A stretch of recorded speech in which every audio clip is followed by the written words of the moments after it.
Donald Trump's new Commerce Secretary wants to abolish the IRS. Is the 100-year nightmare of Big Brother stealing your life's work coming to an end?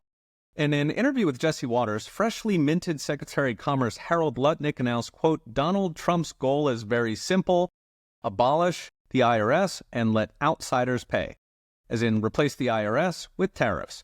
Now, Trump first floated replacing the income tax with tariffs last July in an interview with Joe Rogan, where Trump correctly noted that the golden age of America was the late 1800s, when the federal government lived almost exclusively off tariffs.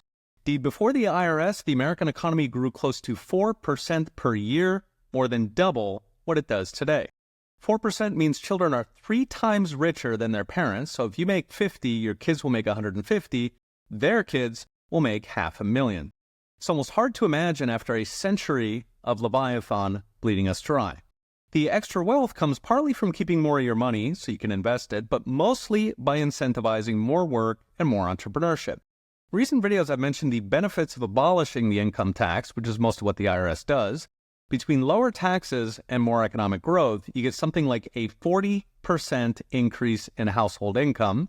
It's about $30,000 per year for the median American family.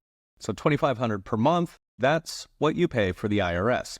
Plus the thousands of dollars, the billions of hours, and metric tons of aspirin spent on the annual financial colonoscopy, courtesy of the IRS. But even bigger is what the IRS does to government, because it grows the federal government, the Washington Leviathan, like a cancer. The year before the income tax, the federal government took just 1.8% of GDP and it ran a surplus. Today, it takes 10 times more, so 17% of GDP, and it spends 15 times more, making for a very big deficit. So how do we get from here to there? I've mentioned in recent videos that tariffs could raise at most a little over $1 trillion in revenue.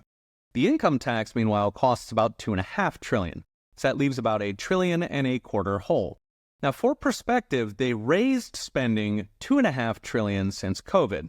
So you could just cut half that and presto, no IRS.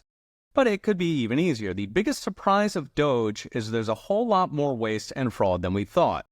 The CBO and GAO had traditionally estimated about $500 billion a year in federal waste.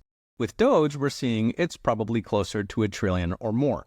Meanwhile, Trump recently floated cutting the military budget in half. If we can reduce tensions with Russia and China, that would be almost $500 billion.